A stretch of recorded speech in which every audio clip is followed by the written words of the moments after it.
Hi, Alegre here. Just doing a little video intro on my newsletter, something new. I hope that this email finds you healthy and safe.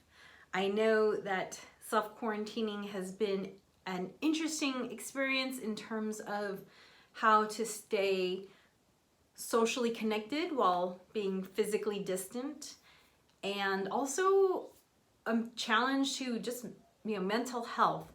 I know that one of the things that has helped me is knowing the things that I can do that make me feel good.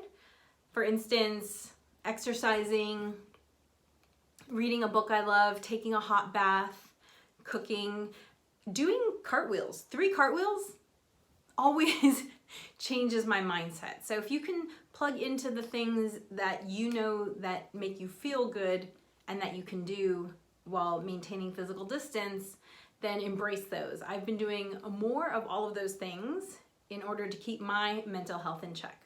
So check out all the videos I've been posting. I've been doing a lot of cooking videos with my little, also some stuff on homeschooling for non-homeschoolers, since I've been a homeschooler for a long time, and also some videos on how to start a vegetable garden with kitchen scraps.